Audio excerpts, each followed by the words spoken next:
You have found Authentic Business Adventures, the business program that brings you the struggle stories and triumphant successes of business owners across the land. Downloadable audio episodes can be found on the podcast link found at drawincustomers.com. We are locally underwritten by the Bank of Sun Prairie. My name is James Cademan, entrepreneur. That was tough to say that word, right? Author, speaker, and helpful coach to small business owners across the country. And today we are welcoming / preparing to learn from Eric Melchor. I should have asked you how to pronounce your last name before I even started this thing, but hopefully I did okay. No, that's correct. Melchor. Yeah. Right. Of Optimonk. And Eric is currently in the marketing world, but it sounds like Eric has had quite the story. So Eric, let's start with how are you doing today? I'm feeling pretty good. Thanks for having me on the show, James. Thanks for being on the show. Now, I have to apologize because I didn't realize that you were not stateside. So I feel like, is this 2 a.m. where you are? I don't even know. No. It's 9:30 p.m. Not too late. The kids are in bed. They're asleep, so we're good. All right. Well, cool. I appreciate you being on the show. Yeah. So let's start with what is Optimonk?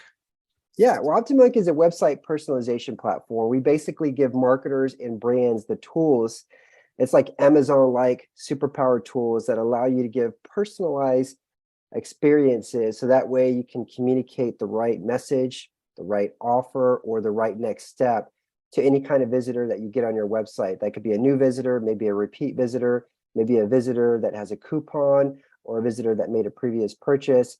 All kinds of different segmentation that you can do. We make it pretty easy. I mean, you don't have to have any coding experience or an expansive IT team.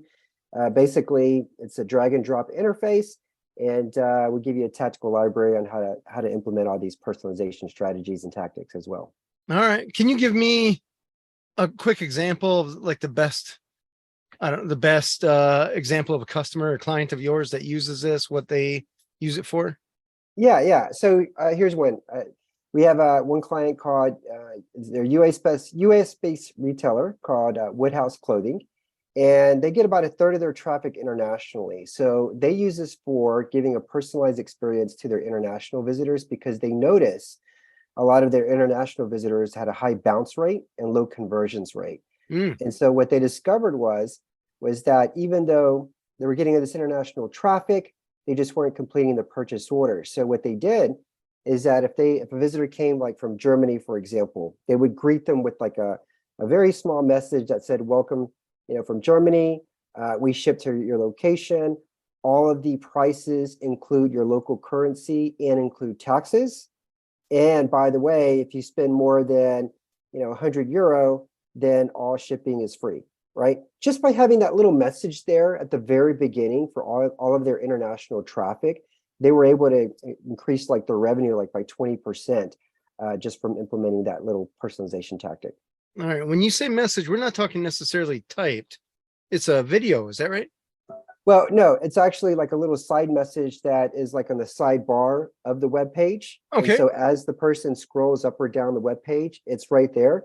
And so it's not completely in your face. However, we do give you functionality to where you can make that message like a teaser, or you can make it like a little pop-up or a full screen, or even dynamic content. So you can embed it on your web page. And it looks like it's just part of the messaging on your web page, but it's actually embedded dynamic content. Interesting. So it's based on where the person is or how often they scroll or some like triggers of some kind. Absolutely. You can go in the background and design when and where you want this trigger and how do you want it triggered. All right. And tell me, how long have you been with Optimonk?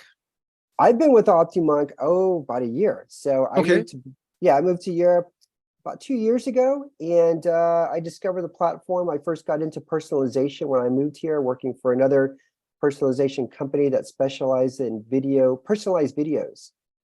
And I loved it. They're called Bonjoro, and it's a great personalized experience, greeting and onboarding and welcoming customers with a personalized video.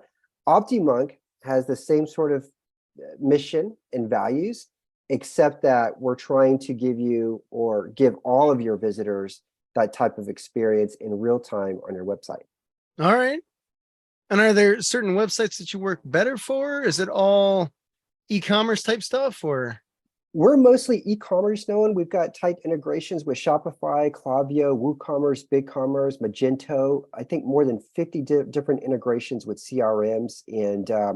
But there are some B2B companies that are using us. We were surprised to learn that, and we wondered why. And when we started speaking with them, they realized that every visitor is very important that comes to their website. And so they use some of our tactics and capabilities to really personalize that experience so they get the most out of that visit when they come to their website. So one example is there's a company called OmniConvert. And if you go to their website and you're there for a few seconds, there's a little message that appears and just says, "Hi there, we want we welcome you and we want you to get the most out of this visit. Can you tell us, what is troubling, or no, what industry are you in? Are you from an agency? Are you from an e-commerce background? Are you from a lead generation background or other?" And then based on your response, they personalize the next part of the journey for you. And so All that's right. what a lot of B2B companies are doing, because they realize that with cookies not being tracked through Apple iOS anymore, and it's just getting much harder for the cost per acquisition increasing, like on Facebook, that it really just makes sense to get zero-party data, which is asking the customer directly, how can we help you? What are your pain points? It's so interesting that you say that, because I remember the promise of digital marketing, let's say in the neighborhood of a decade ago, maybe a little less than that, when the world made it sound like we're going to be able to tell you exactly who is on your website, why they were on your website, what pages they went to, the time, scrolling, where they were at the time, even like how many times they blinked, where their mouse was, Yeah, all this data that you could use to just optimize your website to be the best website it possibly can be. One, to be found, and then two, to answer the questions. And eventually, I mentioned for a lot of websites that we care about this stuff, sell the visitor yeah, on whatever widget or service that we're selling. yeah. And I No, remember that is, getting the ads for the search engines, ads eventually as social media came around there. And that promise I've never seen delivered. It was yeah, always like, some people came, we don't even know if they're human. They could be bots for all we know. yeah. That's so true. I mean, Google Analytics, it's going to tell you. People think that it tells you where your traffic comes from, but the truth is, it doesn't tell you if they came from like a podcast, or what was the name of the podcast, or if they came from an influencer, right? It doesn't tell you everything. And so you're never going to be able to deliver a completely personalized experience on the internet. Now, you may know the source of where they came from based on IP. You may know if it was like a certain media channel, if they came from Instagram or Facebook, or maybe even a Google paid media ad. But for a big majority of your visitors, maybe even 50%, you don't know anything about them. Mm-hmm. And so that's where it makes sense to try to start these micro engagements with them. And what I mean by these micro engagements is just asking like a very basic question. If you're an e-commerce site, hey, are you shopping for yourself or for someone else? Right? We just had Valentine's Day. A lot of people went online to go buy gifts, I'm sure. And if you're a site that gets a lot of seasonal traffic, that's a very simple question that you can ask. And if the person responds by saying, "Hey, I'm shopping for someone else," fantastic. Here's our most popular giftable items right now. And Oh, nice. take them to the part of the website that's most valuable for them, right? I mean, time is precious. Why have them mess around on your website when you can deliver the next logical choice that makes sense for them? Mm-hmm. That's interesting. So it sounds like you guys are essentially marketing for the people to refine the message once visitors get on the site. Is that safe to say? Absolutely. I mean, if you're doing paid advertising, right, we want to make sure that you get the best return on investment you can. So based on whatever ad that they're clicking on, whatever value propositions that you are promoting through your ads, when they get to the website, that headline is aligned with the value proposition on the ad, right? So we show you how to do that. Now, if you don't know where that visitor is coming from, that's where we have these, what we call conversational messaging or conversational pop-ups. And so if you're like a health and wellness site and the three main products that you sell are how to lose weight, how to gain muscle, how to sleep better, then it makes sense to ask the person in the very beginning, what's troubling you, gain muscle, lose weight, sleep better. And depending on their answer, you can say, fantastic, you want to gain muscle? here's our top articles on how to gain muscle. By the way, here's our best-selling products on how to gain muscle, right? And so you take them to the part of the website, you take their hand, say, here you go, here's what you're really looking for. And after they've answered, depending on who you're integrated with, we can tag them. And we can feed that information. For example, if you're using Klaviyo, we can feed that information back to Klaviyo. And so that way, if they subscribe and enter an email, now you can begin the segmentation part when it comes to email marketing based on some of the responses that they gave on the website through conversational pop-ups. Oh, interesting. Okay. So if they want to grow a muscle or whatever, you get their email address, then your newsletter or whatever email that you want to send them can be geared towards that versus better sleep. Exactly. They're thinking, I sleep just fine. Exactly. Yeah, exactly. I mean, we're saying, hey, take the long-term approach. Instead of trying to go for the quick win by pull information, by trying to get their email address very quickly or their SMS, because that's what you see a lot of marketers do nowadays. They've been so programmed to say, hey, here's a 10% off coupon, give us your email address. Okay. We're saying, hey, that's a bad experience, right? Sure, you may get the email address, but are they going to be clicking? Are they going to be opening your emails? Are they going to be clicking on them? Probably not, right? So deliver value, deliver education, deliver a good experience. And in the long run, when they are purchase ready, they're going to buy from you because they're going to know you have the right product for them, that you've been servicing the right information, the right education for them, and that you're not trying to pull information very quickly. I mean, take the long-term approach. That's what we believe in. All right. Tell me with these, I want to say form, but I guess it's actually just a question pop-up thing, like essentially asking, what are you here for? What is a typical percentage for the number of people that are actually clicking on that and responding to that question versus just hitting the X, moving on with their life? Yeah. Or anything else other than answering that question? Significantly higher, usually 12 to 15%. And this is much higher than your typical email subscription pop-up. That's usually around 2 to 3%, right? Oh, all right. So if you start the conversation through a pop-up and you get like a 12% conversion rate on that, and then after they respond and you say, fantastic, would you like to receive our, top 10 ways on how to get better sleep, into your email address right here. And so that conversion rate for the email ask is usually about 25 to 30%. So you're actually doubling your email subscription rates versus if you would have just had a standard welcome email that says, or welcome pop-up message that says, here's 10% off coupon, give us your email address.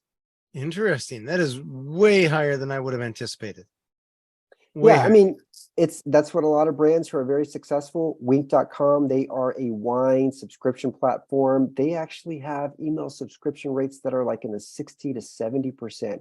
If you go through their journey, it's a lot of fun, actually. I mean, you go there, there's like 5 questions. The first one is kind of basic, like, do you prefer white wine or red wine or both? And then the second one is a funny question. It says, some lunatic mixed peanut M&Ms and Skittles together in a bowl. Which ones do you pick out, right? Oh, and then funny. then it asks you like, do you like Mexican food or Japanese food or sushi, right? It's trying to get like your taste buds and your flavor so it can pair you with the type of wine. Oh, I was trying to think like they got to be hidden towards something. I'm not sure what it is, but that makes sense now that you say it. Okay. Yeah. So after they've discovered or they matched you with what's the wine that you would probably prefer, at the very end it says, fantastic, we have your custom wine box ready to show you. If you'd like to see it, just let us know if you're legal drinking age and enter your email right here. Wow. All right. So that's an entertaining funnel. And I imagine just for the product itself, it's more I was going to say a need versus a want kind of thing, but maybe there's some people that actually need their wine. I don't know, but it's something that's more fun rather than like, oh, I got to go buy some socks or whatever. I don't know. There probably is a sock of the month club I don't know about, but yeah, I guess you know what I mean. Like if you're shopping for wine, you probably have a glass in your hand. I think there's a subscription box out there for everybody, James. So I wouldn't be surprised if there's a sock subscription box. The gift that keeps on giving. All good. All good. So you had a story essentially talking about how like you're not you were born stateside, right? Yep. Born and raised in Houston, Texas. All right. And you ended up on the other side of the pond just for fun, it sounds like, right? Well, kind of. I actually came here 15 years ago for 1 year for a contract role working for the largest media agency based out of Romania. I had been living in New York City at the time, and I was there for about 7 years, but I didn't want to go back home to Houston. So when I saw this opportunity, I'm a little bit adventurous, James. And so I thought, hey, for 1 year, I've done a lot of traveling. I visited a lot of places. I enjoy traveling. So I thought this would be sort of an adventure. And I came here for 1 year, had a great time, and I ended up meeting or falling in love with a girl that worked in the same building. Oh And wow. I came back to Houston, but we were still in touch through Skype and instant messaging. I ended up coming back to visit her, and I convinced her to move to Houston. I told her it's this beautiful cosmopolitan city. I tried to like paint this picture that I was very European like. I even bought her this used Aprilia scooter Ah, that's awesome. so she could drive around in. And I bought a condominium in downtown Houston because it's like the only walkable part of the city. And she ended up coming, and everything worked out. I mean, we knew it was going to work out, and we ended up getting married, having a couple of kids. And we talked about moving back here to Romania so that our kids could get to know her side of the family. And it already had been almost 10 years since she left. And since I lived here and I enjoyed it, it wasn't like this was going to be a big shock or surprise for me. And so when COVID happened and we were trying to juggle work and raising a newborn and a 3-year-old at the same time, Oh it wow. just wasn't working out. I mean, it's like, okay, whoever doesn't have a meeting right now watches the kids. And our life was miserable when COVID first hit. And my parents were still working. They weren't retired yet. The daycares were closed. And so we thought, hey, maybe now's a good time to go back to Romania because her parents were retired. They could help out. And that was when we had been talking about it, but it just seemed like if we're going to do it, I think now's a good time. Everybody's working remote anyway. So Mm-hmm. we made the decision to do it. We thought that it would take a long time to get everything done, but we listed our home for rent, and unbelievably, we thought it was going to take a while. But the first day, I think there was like 12 applicants. 3 of them wrote us letters, and 2 of those letters, people offering more than what we were asking. And so that was the easy part. We Wow. thought we thought that was going to be hard, but no, renting out our home was quite easy, and we sold our cars pretty quickly, and we were ready to go. The only thing that we were delayed on was getting our newborn's passport because they were delayed, and so we were just waiting on that to come in. But finally, once it did come in, we made the transition here, and it's worked out. All right. You raised a few interesting points here, and is entertaining for me because I love travel. I love talking to people that travel. But I didn't even know newborns needed passports. That's kind of funny.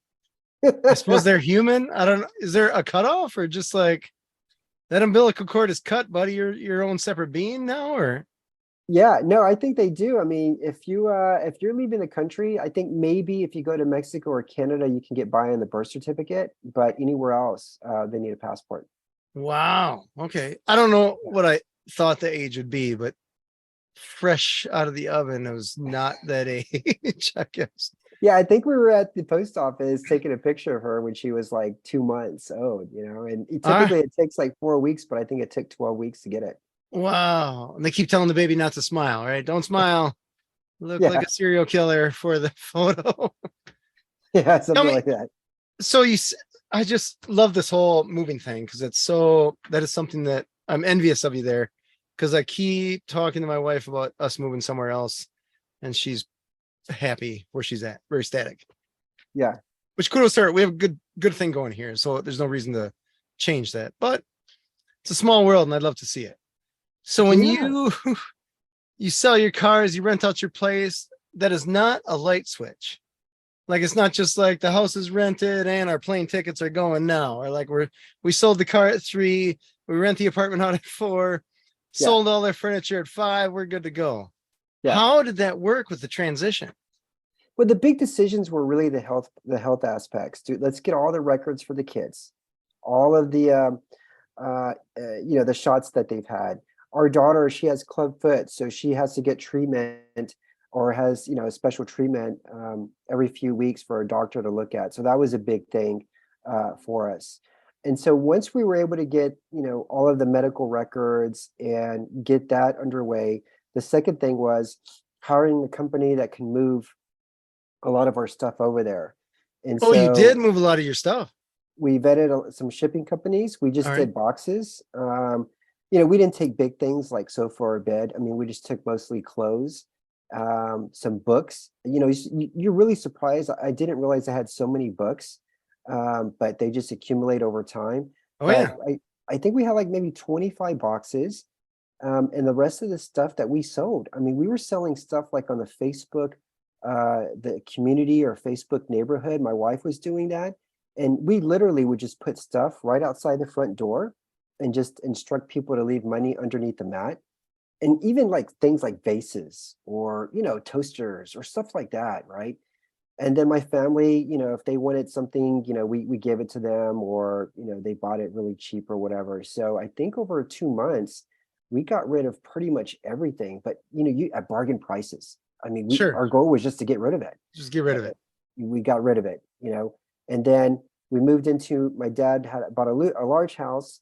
And so he had 3 extra rooms, and we stayed in there until we got the passport, because we had our renters that were coming in. And yeah, we were there for a few weeks waiting on the passport All right. before we moved here. Yeah. Nice. So when you had the same job initially in the States, I guess right before you moved, and then you carried that job over? No, no. So during the job, COVID happens, right? I'm a director for a publicly traded company in the States, and I'm making really good money, more than 6 figures. And the first call that we had with the CEO, and I was part of the leadership team, he tells everybody, we're good.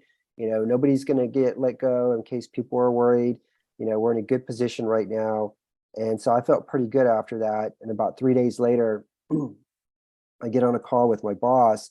And as soon as I jump on the call with them, he says, Eric, I've also got HR here with me too. And Oh, so no.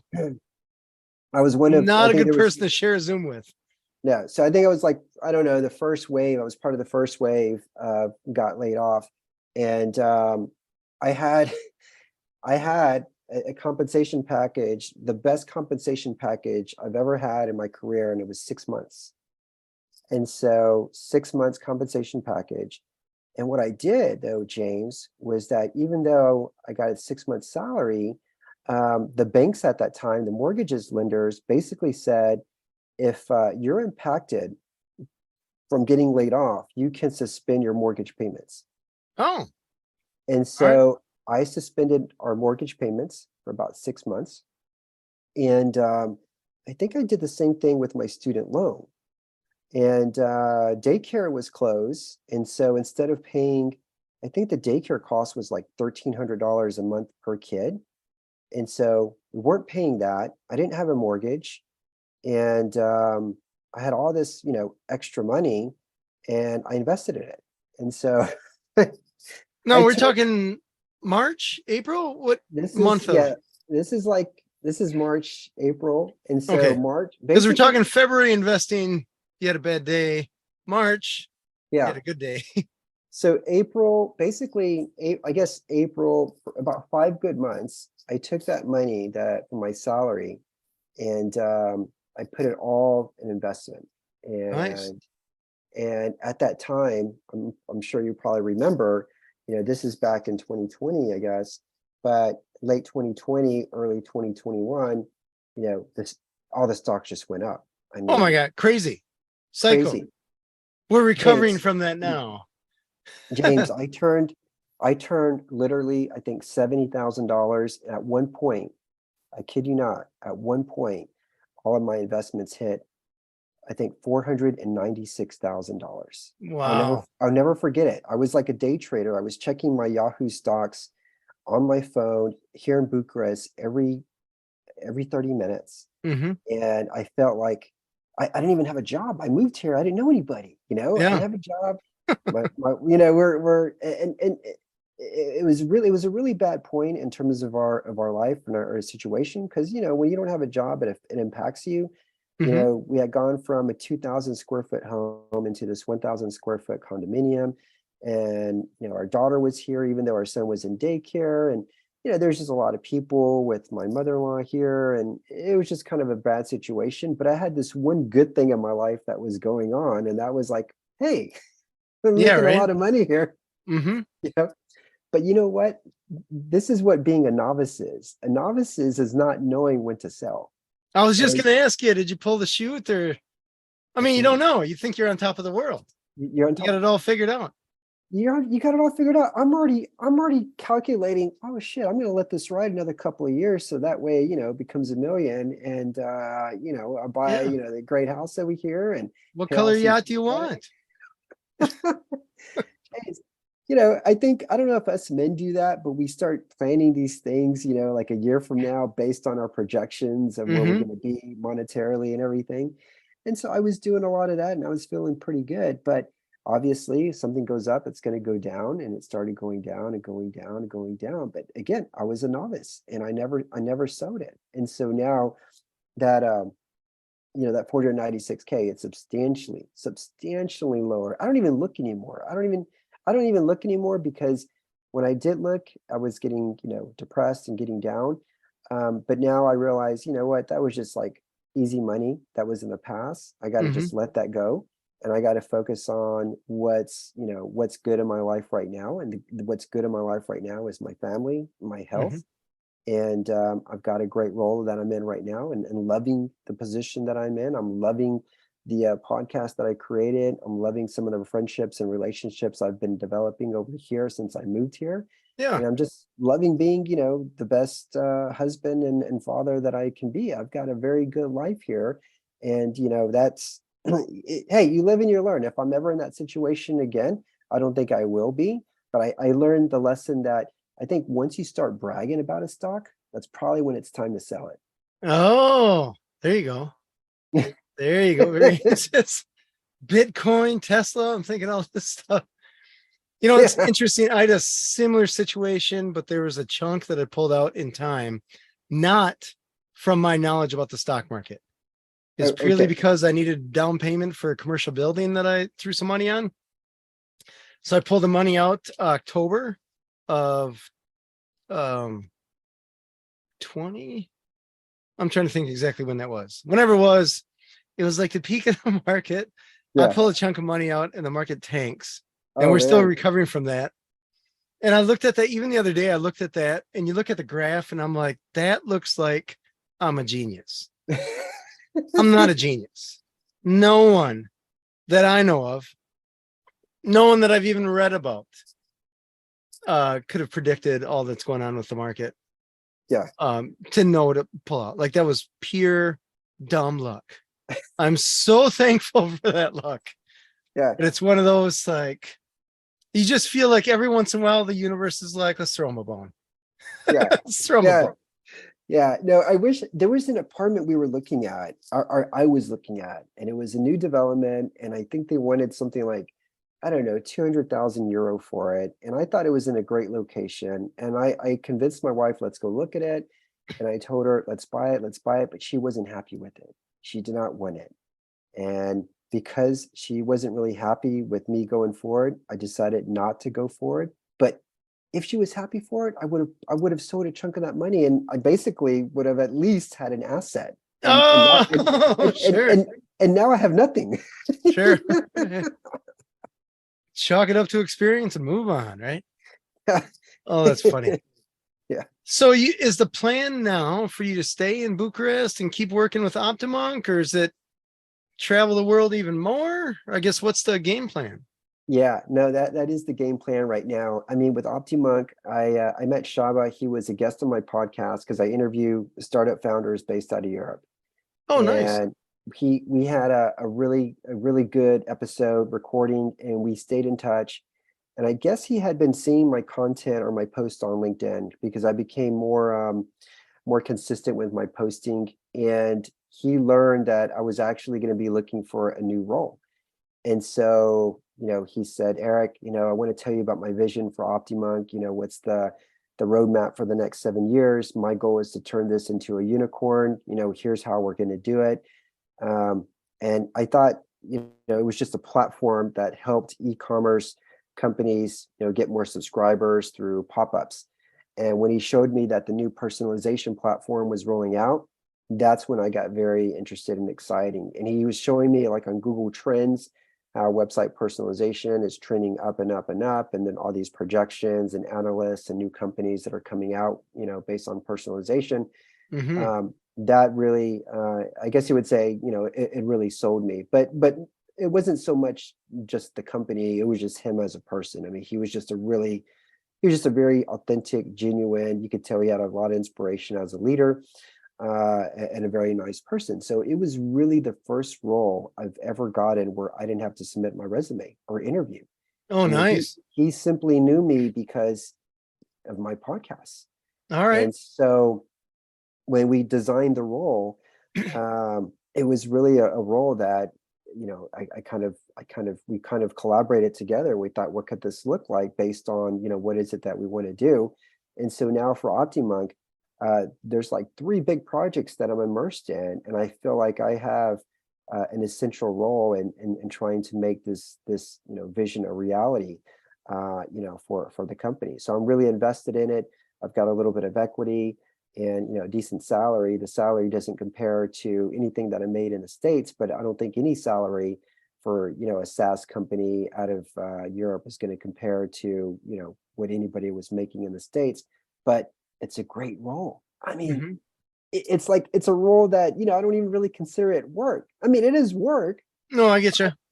But it's like when people say like it's not work when you love what you do, and I can honestly say that it's not, it's probably like a 9 out of 10, and I don't think a lot of people even have like a 7 out of 10 job. No, so this is many probably don't even have a 4, or they wouldn't even know what to look for, or I guess even the trap that I was in. I mean, we're talking 20 years ago.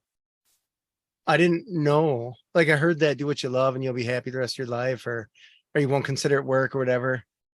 And the jobs that I had, I knew that they were jobs, and it was trading time for money. And there was, I don't want to say no joy, but I felt like if I just change my perspective, I'll be happy enough.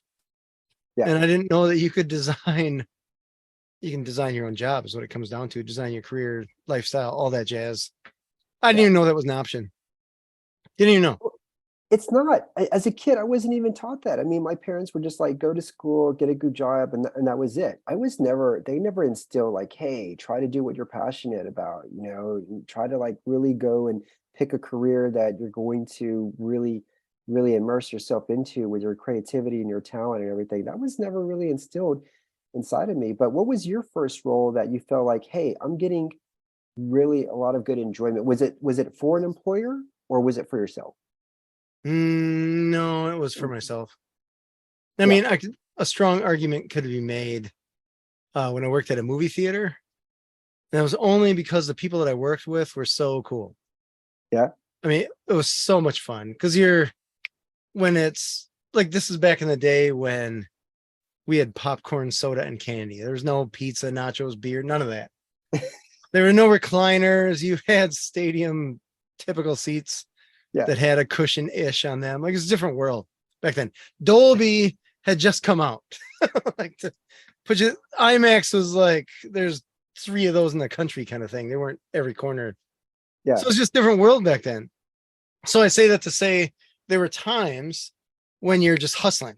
I mean, you can't work fast enough. And I think when I started there, I think I was making $3.85 an hour. Like nothing. Yeah. And then like all the people go to their movie theater and watch their movie. So now we have essentially nothing to do. Maybe not if you ask the boss. We don't have a whole lot to do, right? You got time to clean, you got time to clean kind of thing. Yeah. But so we would just hang out, chat. It was just like you're hanging out with your friends. And then like that was 7:00 show, right? They came and went. Now we got 9:00 show coming. Yeah. So you prep, you get everything done, and you get good at it. And the people that you're with are good at it. And so you got to system down. So what would take some people an hour to do, we're knocking out in 10 minutes. Yeah. Because it's a smooth system. I can still remember it. This reminds me, I was working at the movie theater. We have this circular concession stand. So the concession people selling stuff like that, me included, are in the middle, and then we're surrounded by people. And I think Lion King had come out, and Lion King was like, whoa, right? Everybody in the world wants to see that movie 20 times. Yeah. So our lobby was packed, and we have this butter machine because heaven forbid they put real butter on it. You have this, I don't know what it is, oil stuff. Yeah. We have a heater with a little pump that you pump on the popcorn. And we, for whatever reason, we weren't smart enough to wrap the cord, like tie it somewhere to the outlet. So the cord would drape. So I would always, and it was right in front of this popcorn drawer where you open up the drawer to get the seeds to throw the popcorn. So there's a system, right? Popcorn popper's done. You got to get more seeds in there. You open the drawer, you put it in there, flip the lid, move on with your life. Well, somebody happened to drape the cord in front of that drawer. So I yanked that drawer in the middle of this busy night, and that butter thing, this hot, oily butter thing, was flying all over the floor. And I was so, first, there's like 27 emotions rolling through you, right? Yeah. First, you're just angry, you're livid. And then you're like, this is kind of funny. And then you're like, who's the moron that put the cord in front of the drawer? And just all this is going through you. But the funniest thing was the crowd, like they saw what happened. So now they're starting to laugh.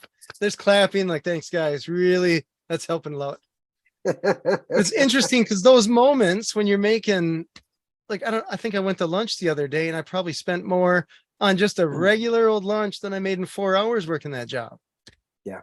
But it was cool. It was fun. The people, except for whoever put that cord in front of the popcorn drawer, I hope they're in hell right now. But I mean, maybe not. That's me. It's one of those things where you're just like, that was cool. Most days I look forward to going to work. The jobs that I had besides that one, I can't say that until I started my own business. I can't. No, I would love to, but yeah. No, it's always great when you work with people you love. I got 2 friends hired at a restaurant that I worked at in Houston. And it's actually similar to what your experience is because we had these waves of people. It was in the theater district. And so at 6 p.m., restaurant just gets packed. Within like 15 minutes, all the tables are filled. Then they all leave, usually 7:45 because the show started at 8. Oh, sure. And then it's practically empty for like 2 hours until the shows get out and people are coming back in for like dessert or drink or whatever. And so it's pretty quiet in between, these waves that would happen. But it was just a great experience because I had my friends there, and I was a moron too one time where we had these guests. They weren't from the States. They didn't speak English. And you know how some restaurants, when they have those displays of desserts in the front, and those are usually the fake desserts. All right. Well, I was at the computer trying to print out a check, and I put the real dessert plate down. And when I printed out the check and I put it in the book, I mistakenly picked up the fake dessert. That was Okay. And I served it to them. And I remember going back like 10 minutes later to pick it up. And I noticed that the cake was eaten, because the cake was real. It was just a few days old, I think. But when I took the plate back and I put it in the little tub for the dishwasher, and I remember putting the plate at an angle, and I noticed that the ice cream didn't slide. And I went back and looked, and while I'm looking, the kitchen staff, somebody from the kitchen staff, she notices too, and she realizes what happened. She realizes, holy shit, Eric gave that plate to a table because that ice cream was Crisco, right? It was Crisco, And so I couldn't believe I made that mistake, James. And so I went back to the table. The people already paid their bill and left. They didn't complain because they didn't speak English, right? But I had given them the fake dessert, the one that was like 3 days old. Oh. And when I come back in the kitchen, the entire kitchen is laughing. And the manager comes out and he's like, what's going on? And the kitchen staff, they're just like laughing and pointing at me. And, I was a pretty good waiter. So, Chris, the manager, was like, Eric, what happened? What are they laughing at? I'm like, oh, nothing. Ain't no thing. I was just joking with them. Oh, that's funny. Yeah. Oh my God. That was my that was my biggest moron experience as a So waiter. that's why we have Europeans complaining about American food. They're like, even their ice cream is weird. I don't even know. Don't eat there. Don't eat. Oh, that's funny. That is cool. Yeah. Chalk it up to Man. experience and move on. Yeah. So, Yeah. Eric, tell me, Optimonk, you've been with them a little over a year and you've seen changes in marketing and stuff like that. The web, I guess, I mean, Chat GPT, all this AI stuff coming around. Is that a tool? I mean, AI universally, is that a tool that will help you guys, or is that going to be a competitor to what you have going on? We are starting to invest more in AI. It's actually in our roadmap right now over the next 3 years to do a lot of investing in AI. We're actually rolling out our first AI component, and that is basically a subject line recommendation based on AI.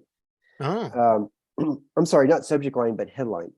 okay. And so if you have different landing pages and you're not really sure of what the headline or subheadline could be, you could use our little tool in there and it'll make some recommendations based on AI assistance, and it will automatically A/B test different headlines for you. All right. So that's the first, AI little component that we have, but we're going to be rolling out more AI stuff. So it's not really a competitor to us as it is to other marketing channels, like, coming up with different ads or summaries or things like that. Mm-hmm. We're trying to figure out how can we incorporate it into our tools so that our users and ourselves can take advantage of it. Yeah, it's a very interesting world. The interesting part, I guess, is it's a powerful tool. But the other interesting part you mentioned, even with the headlines, I wonder what, I guess to me, it's like a little machine, right? Stuff goes in, something comes out. And there's an assumption on a lot of people's parts, sometimes myself included, that the thing that comes out is like, that's the answer. That's 42, right? That's the answer. And I'm like, Yeah, well, it depends what it's taken in to give that answer, because if the stuff that is taken in was never that great, and the yeah, stuff coming out isn't exactly gospel, but yeah, it went through the machine, so it's got to be kind of thing. yeah. So how do you know? I guess that, let's say in the example of the headline, how do you know that like that's the one? It Yeah, came out of the AI machine, so we know it's the one. yeah. Again, I mean, it's just a tool. I saw this post today that said that people are using GP chat to get you different Twitter threads or tweets, and you can do that. That's fine. But I didn't know this. You can actually be very specific and say, give me tweets that are funny based on this summary. Give me tweets that are, maybe not funny, but maybe, have a logical reason or something based on this. So like the more specific you give it, it will actually turn out something, based on the query that you're asking for. All But right. I think the bottom line is that it's really up to you to either ask the right questions or still do your own research and not just rely on the tool. Oh, you raised a very interesting point there about asking a better question. I suppose that goes in life as well. It's almost universally every relationship, whether with AI or a human, ask a better question to get a better answer. Yeah, Interesting. yeah. I love it. Eric, you've worked at a lot of places, seen a lot of things. What is some of your life advice that you'd love to share with people? Entrepreneurs specifically, but we can have fun with whatever you want. Yeah, I think the advice that I give is that, and I'm talking from having launched a few different businesses that have been, I guess you would say, failures. Right? I Okay. tried launching. Happens. It happens at least three or four, different failed businesses. But the couple of things that I've been really successful at are things that I felt were really core to who I am as a person. And so the whole cliche is like, you got to do something that you're passionate about. It is true. I mean, for example, when I launched a kids nonprofit, it was the first kids fitness program to utilize fitness trackers. And so I'd give different classrooms these fitness trackers, and I'd have classrooms compete against one another, seeing as a Oh, team which classroom can generate more fitness moves than the other team over a certain amount of time. That gave me the best fulfillment out of anything I've ever done. Right. very cool. And it was one of the projects that I had a lot of success in, but it was something that I was very, very passionate about, whereas other businesses that I've launched before, I felt like, oh, I know how to do that. I think I could, compete in that area. I think I could make some money. Not successful at all. All So right. I would just say, really try to find something. And if you don't know what that is yet, then that means that, you still need to experiment and explore and try other things. I mean, it takes time to figure out, what is it that you're passionate about? You just can't just sit down one day and ask yourself that, and you've got no worldly experience. No, especially, I guess Mhm. that's the challenge, right? Youth is wasted on the young kind of thing, where you have all the experience and now you're too old to do anything about it. Yeah, it's a combination. You got to go out, try things, do things, immerse yourself in different jobs. I mean, you've had Hmm. a lot of different jobs. I think I've had, I don't know, I would probably say maybe 15 or 20 different jobs. The first one, at the age of 14. So I feel like I think I know who I am. I know what I'm good at. And so Hmm. I'm already at the age where I'm not going to go dive into something and I know that, hey, I'm not that passionate about this, or it's just my talent is not really, meant for that. Whereas, being a podcast host or maybe leading a workshop, talking to people, building relationships, getting to know people, that's stuff that I'm good at. And so if it's something to deal with that, then that's something that I can really excel in, whether it's related to work or outside of work. Fair, totally fair. Tell me really quick your podcast. What is it title?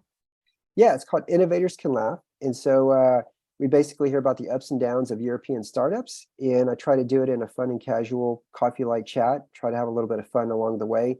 A lot of these startup founders, English is not their first language. And so they're a little bit hesitant in coming on. They're afraid that, maybe their accent, that it won't be understood, or because they're not a big company yet, it's like their first time coming onto a podcast. So I really try to make it very friendly, very leisurely, and a lot of fun. And I think a lot of the guests have had a good time, and it's become one of the podcasts to listen to if you're interested in European startups.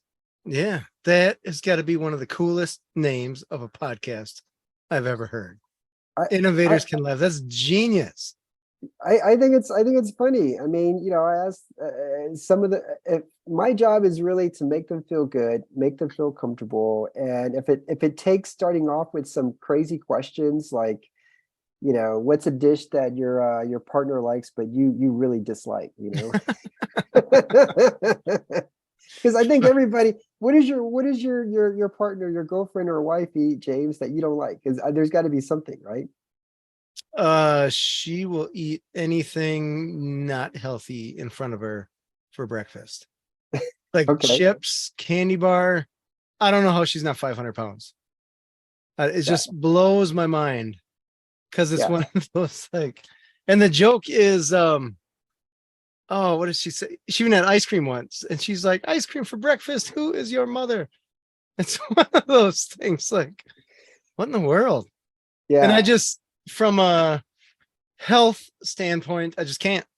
I can't, won't eat ice cream for breakfast.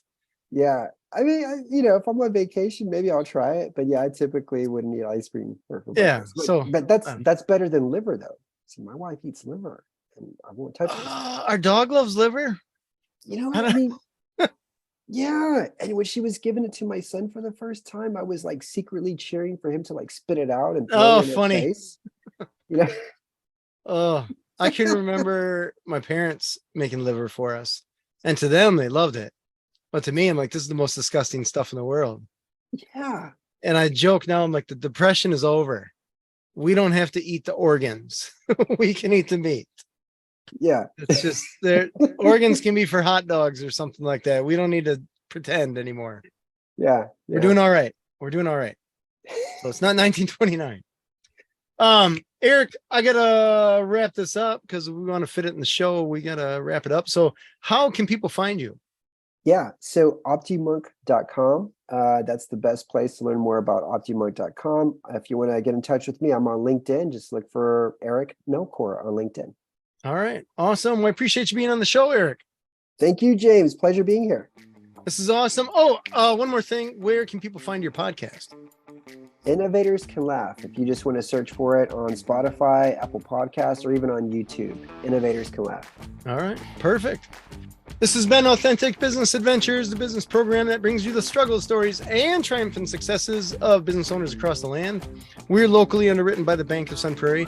If you're listening or watching this on the web, if you could do us a huge favor, you know what I'm going to ask, right? Thumbs up, subscribe, but most importantly, comment and share the news about your entrepreneurship, your podcast, and of course, your marketing on your website, because that's the thing, right? Nothing happens till a sale's made. My name is James Kateman, and Authentic Business Adventures is brought to you by Calls on Call, offering call answering and receptionist services for service businesses across the country on the web at callsoncall.com.